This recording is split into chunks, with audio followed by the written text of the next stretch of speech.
going to cover 8 chapters. It's basically a full semester's worth of information that we're going to try to cram into 5 hours. I'm not going to show you every single slide. We're going to hit the highlights, things that we think are important. So by all means, if there's something that you want us to dive deeper into, just raise your hand, shout out.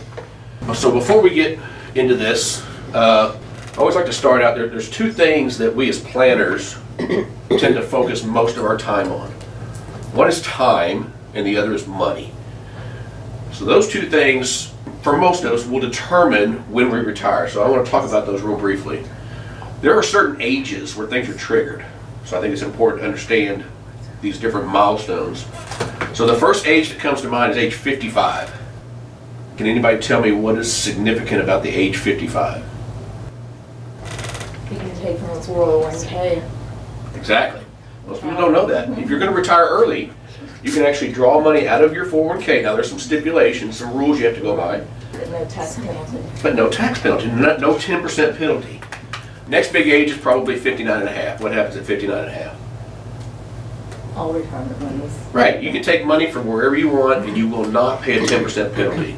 Now why would the government penalize us for taking our own money before 59 and a half? Pause, look for somebody.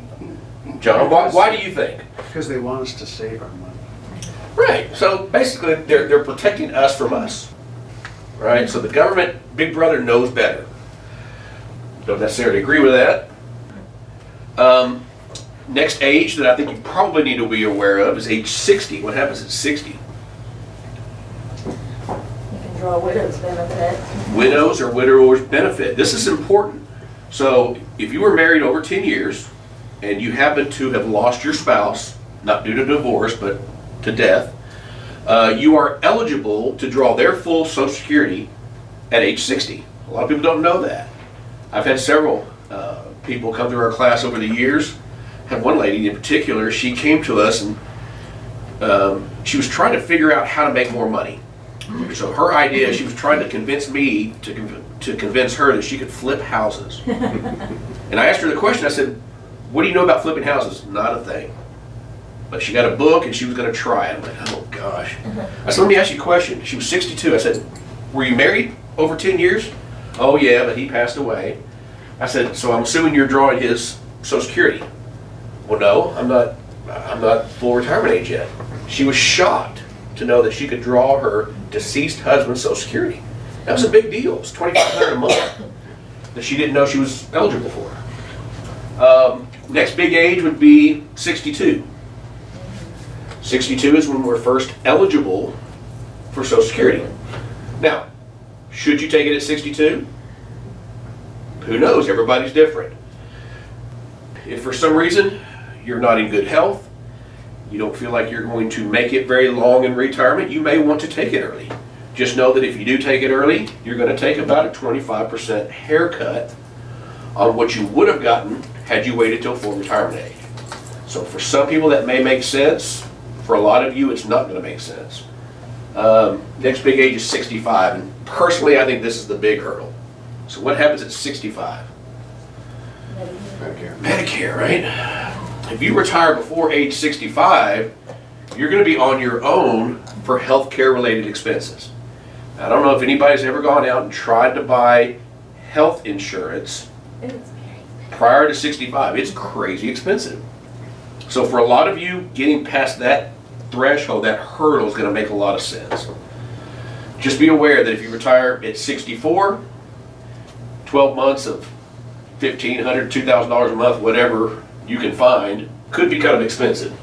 And then for most of us in this room, age 66, 67, around there, is going to be full retirement age. That's when we get 100% of what the government promised us in our Social Security, and we get that for the rest of our lives. Next big age, 70. Why is 70 important?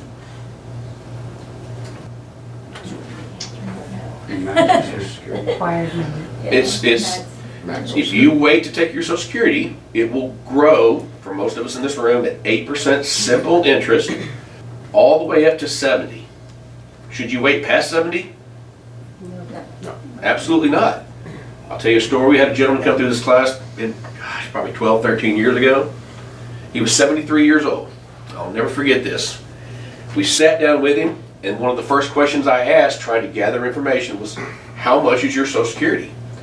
And with a big grin on his face, he said, I'm letting that thing grow. Oh. And I'm like, no, it doesn't work that way. He had gotten some bad information. So again, you know, you guys are doing the right thing by trying to get a handle on all this. Luckily for him, they did go back 6 months. They gave him 6 months in the arrears, but he's missed out on 2.5 years worth of his Social Security because he got bad advice. And then the next big age just recently changed to 73. What happens at 73? RMDs. You're required to take it out whether you want to or not. Now, why would they make us take money out? First, they wouldn't let us take it out before 59.5. Now they're making us. They want their cut. It's just about taxes. They don't care what you do with the money. You simply have to take it out, pay tax on it. You can reinvest it at that point, or you can spend it and do whatever you want. So those are the important ages that I think you need to be aware of. So let's talk about money. How much are you going to need in retirement to be successful, to live the way you want to live? What's that dollar amount? Has anybody read an article? Forbes, Wall Street Journal, they all put out these opinion pieces on how much you need to be successful. Anybody ever read one of those articles? Sure. When I started with Mike 23 years ago, I'll never forget the magic number was 650,000. If you've got 650,000 in your retirement, along with your Social Security, you're going to be okay. Well, obviously with inflation, that number's gone up. Anybody want to guess what the current number is? 2 million. A little over 2 million, about 2.4. So according to experts, nationwide, if you have $2.4 million in your 401k, IRAs, investment accounts, you're gonna make it. You're gonna be okay. Now, where did they come up with that number? Who knows? Right? These are opinion pieces. I could argue that $2.4 million wouldn't get you through a year in New York City. But certainly here in Central Texas, 2.4 would be plenty of money. So, what determines how much we need? There's your first goal, is your lifestyle. I doubt very seriously if anybody in this room has taken the time to sit down and talk about what you want your day-to-day life to look like in retirement. I'm not talking money, I'm talking about your lifestyle. So, how often are you going to travel? How much are you going to spend on these vacations? What kind of hobbies are you going to have? If you're a golfer, you know how much it costs to play golf. If you want to play 2-3 times a week, we're going to show you how we're going to go through this process. You're going to put that lifestyle, you're going to put a dollar amount in today's dollars to that lifestyle, and then we're going to show you how to project it out so that you know exactly how much money you're going to need. So that's the first goal. I would encourage you to go home, sit down with whoever you're going to retire with, and talk about your day-to-day. Because what's interesting is over the years we've found that just because you've been married 30, 35, 40 years, you may think you're on the same page when it comes to retirement. That's not always the case. A lot of times, you each have completely different ideas of what you want your day-to-day to look like. So that's a good exercise to go through. So Mike mentioned objectives. Again, we're going to skim through this. If we're not getting to the topic you want us to get to, just raise your hand and let me know. We encourage you to ask questions. This is not a lecture. And then Mike mentioned the follow-up meeting. We'll talk about more about that later. All right. I think you would agree that a lot of what we learn from previous generations, our parents and our grandparents. Not only about their successes, but we also learn from their failures. But I want to point this out very quickly that a male born in 1930, that's probably going to be a lot of your parents around that time. The average male had a life expectancy of 58.1 years. So what does that mean, average life expectancy? It means you take the population of all the men in the U.S., half passed before 58.1, while others made it longer. I can tell you that if you were lucky enough to make it to age 65, the average life expectancy in retirement was 5 to 7 years. So think of that in terms of planning. How much planning did they really have to do? Not a whole lot. See, around 1944, 45 or so, they came out with this newfangled thing called Social Security. And Social Security was meant to supplement what they were already getting in retirement. And what kind of retirement did the previous generation typically have? A pension, right? 83% of companies back then had pensions. You put in your time with the company and then they take care of you for the rest of your life. I think the number of companies that have pensions about 4 or 5% now.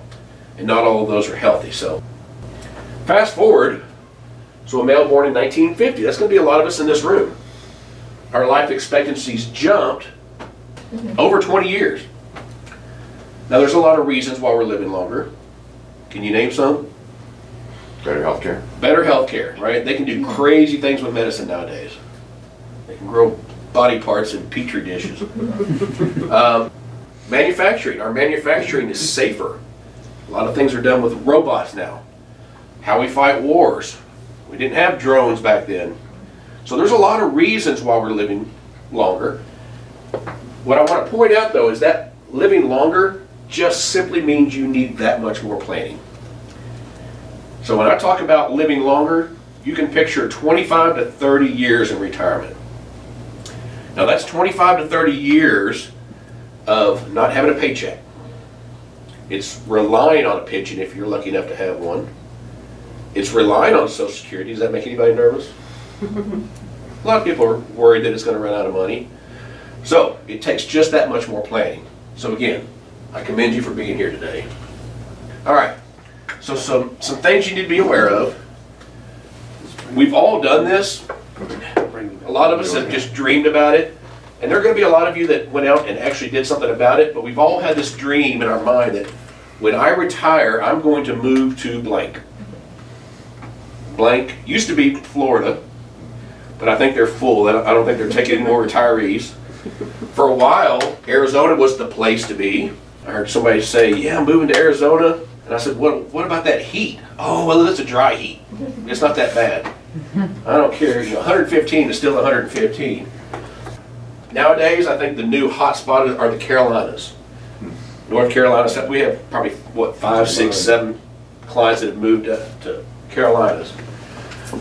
So wherever it is that you're thinking that you're going to move, you need to be aware of the weather. Now I grew up spending summers in Red River, New Mexico. Little tiny ski town. My grandparents had a cabin that they built back in the 60s. And as far as I'm concerned, it's heaven on earth. Just beautiful pine trees, mountains, river running through town. I love it. My brother moved up there about 10 years ago, and I went to go visit him his first winter there.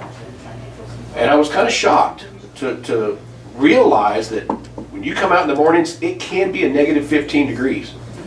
My car would not start. I'm not sure I could live in an environment when it was questionable whether or not my car was going to start the next day. And then if you're listening to me right now, you know allergies can be an issue. Right? So if you're allergic to ragweed and you move to an area that's prevalent with ragweed, that could put dampers on your retirement. But this is the big one. Children and grandchildren. I've got dozens of stories of people that have made big financial decisions, moved across country, and then had to change those plans because their kids started having kids. And let me tell you, Grandma is not going to be too far away from those grandbabies. My wife's in New Zealand right now because of a grandbaby. Her second trip in 2 months. So believe me, I understand this. We had a couple who could work virtual, and they had 3 daughters. They could not wait to get the youngest one in school, in college. They sold everything they owned and moved to Hawaii. And for the first couple of years, it was heaven. They were loving it. Then their middle daughter graduated and got married and started having babies. Well, Grandma flew to the States. First trip, stayed for 2 weeks. Flew back. 3 or 4 weeks later, oh, she really needs some help. I'm going to go back over there. This trip was about a month long, and by that third trip, the husband said, I see what's going on. We're going to have to move back to the States, aren't we? She said, yeah, I'm afraid so. So they had to sell everything they had accumulated in Hawaii and move right back to the States. Cost them a lot of money. So just be aware of that. And we're going to talk more about longevity, lifestyle, and inflation here in a second. All right, so here's the planning process. Remember, I told you to define your lifestyle. So you're going to put down on paper what you want your lifestyle to look like. You're going to put a dollar to it. Assess the cost in today's dollars. Then you're going to sit down with your planner. He's going to help you put a plan together. So now that we've defined the math behind it, it's doable. Now you can shoot for something. He's going to help you put together a plan. It's going to be based on the amount of risk, how to invest, how much you're putting aside, and how long you have. But this is important. You've got to review and look at this plan periodically. Just because you have a plan in place does not mean that plan doesn't need to change. Remember, we want to stay flexible in retirement because let's face it, things change. Can y'all name any changes we've seen in the last year or so? Right? Inflation, stock market wasn't acting right. So things constantly change. We have a lady that's been with us for quite a while, but she used to be a civil servant. Is that what they call them? Mm-hmm. Somebody that works alongside the military.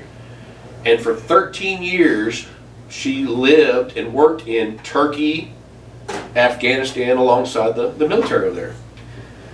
She loved that lifestyle. She loved being over there. Well, she was over there during 2008.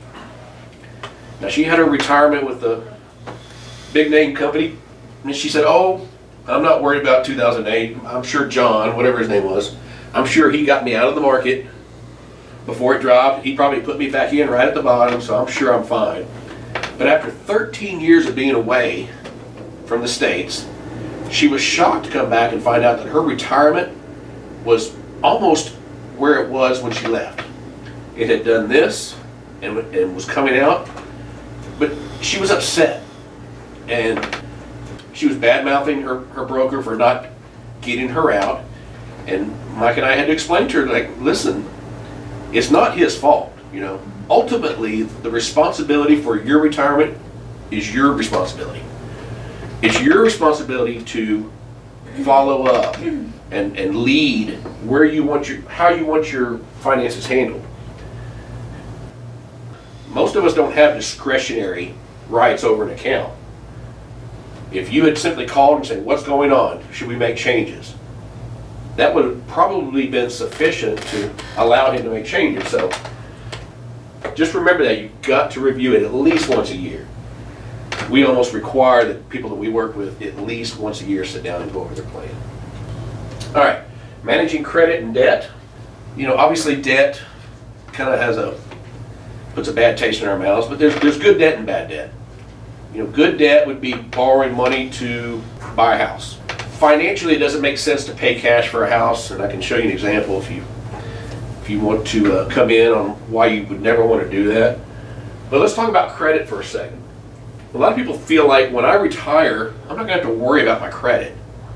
I'm going to have my Social Security, a pension maybe. I'm going to be drawing income off my retirement. I'm not going to be borrowing money. Well, that's not necessarily true. You know, you may want to buy a second home or sell your home and move somewhere. And you'll want to borrow money to buy that house. A lot of, you know, when you rent a car, what you pay for that car and insurance is dependent on your credit, believe it or not.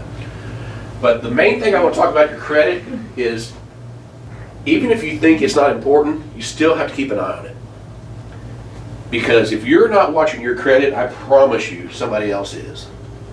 Anybody in here ever been compromised or scammed?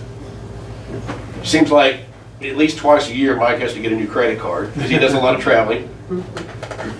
They'll just, you know, it's just part of doing business nowadays. About 7 years ago,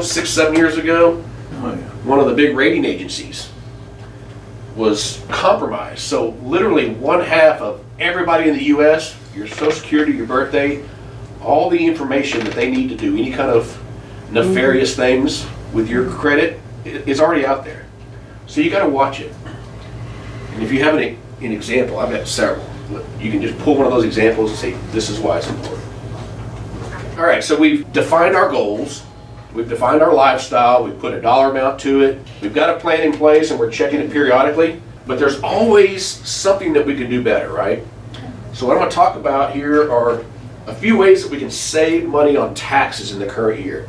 Because anything that we save is just that much more money we can set aside for later.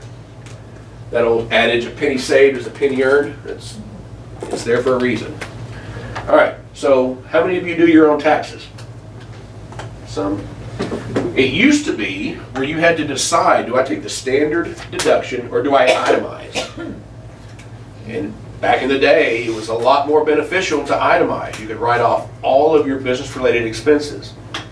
Nowadays, they've got the standard deduction so high that very few people are itemizing. But maybe you do own a business and it's still beneficial.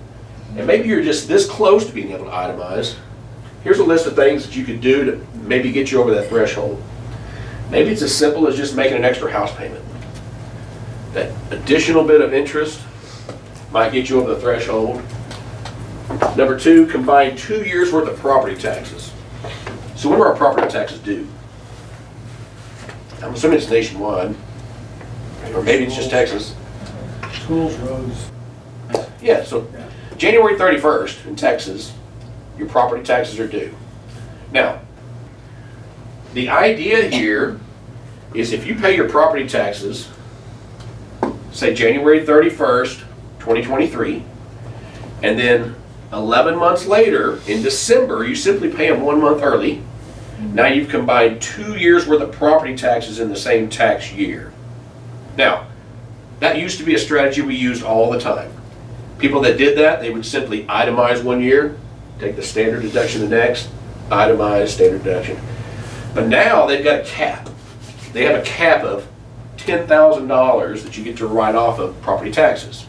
So for instance, if your property taxes are $5,000 or less a year, this strategy would still work.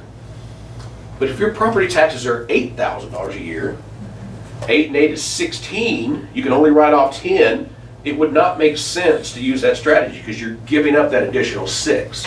See what I mean? Scheduling medical procedures in the same tax year. I believe it's 10% of your adjusted gross income. If your expenses are above that, you get to write off your medical expenses. Whenever I see this, it always reminds me of the first time the Texas Rangers went to the World Series. They interviewed this gentleman who had been a season ticket holder for years.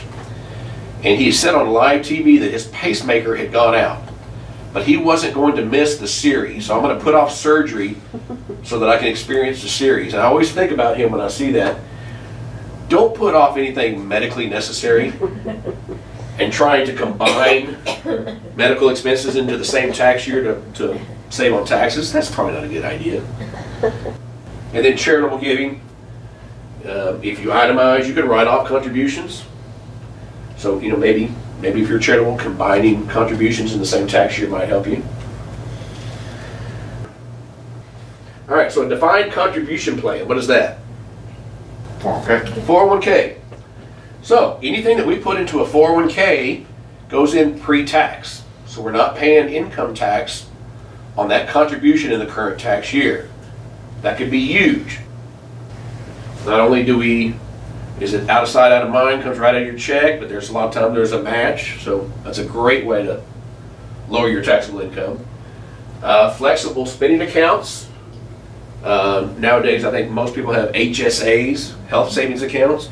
It's a way to use pre-tax money to pay for dependent care expenses, health-related expenses, things like that.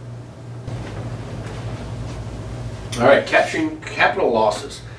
Let's say that you inherit $100,000 or you sell a business and you got $100,000 and you go down to your planner and say, I've got this extra $100,000, what should we do with it? And he says, you know what? He said, I've got the perfect mutual fund. It's called XYZ. It's averaged 20% for the last 10 years. You're going to love it. So you give him your 100,000, and it just so happens to be January 1, 2008. 6 months into that year, you get a statement, and you look at it, and your 100,000 is worth 50. What are we inclined to do as individual investors when that happens? So, You'd sell it? Usually the first answer is cry, Cry. panic. But I've had people that have come in, they said, you know, here's our stuff. And they spread everything out on the table, and they'll say, but this little account right here, we're not even going to talk about this because it's down in value. I'm not touching that until it recovers because I'm not going to lose money. That's called getting emotional about your money, okay? All too often when we make emotional decisions, they tend to be wrong. In this case, if the entire market's down, you're right, you should sell it. What you're going to do is capture a $50,000 capital loss. Now, I'm not saying you're going to sell it and stay out of the market. You're simply going to go from one fund to another so that when it does recover, you're going to enjoy that growth. But in the meanwhile, you've captured a loss. So what happens using $50,000? What if I have a $50,000 gain in any year? What does the IRS want? They want their tax. They don't care how big the gain is. Whatever it is, you're going to pay tax on that gain. So what if I have the opposite? I have a $50,000 capital loss. Do I get to write that whole thing off? Why not? It only seems fair if they're going to get all the gains, right? So the government, being the benevolent institution they are, they'll allow me to take $3,000 of that loss against ordinary income, and I can do that every single year going forward until I eat up that 50, or until I have a capital gain, because the capital gain and the capital loss will offset each other dollar for dollar in any given tax year. And then for those of you that do your own taxes, you know, it's your responsibility to pay as little in tax as possible. Now, I should put the word legal in there. Legally, right?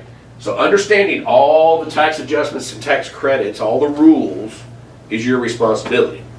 Now, I know a lot of you probably do TurboTax or have some of these online programs, and they're usually pretty good. It's not necessarily the program. I can't tell you how many phone calls I get every single year. It'll be a client on the phone. They'll say, "Can you listen to what this lady's saying?" And they hit play on their computer, and they get the phone up again, and I can tell it's the TurboTax lady asking a question. Do you have this kind of expense? I don't do taxes. You know, I know just enough to be dangerous.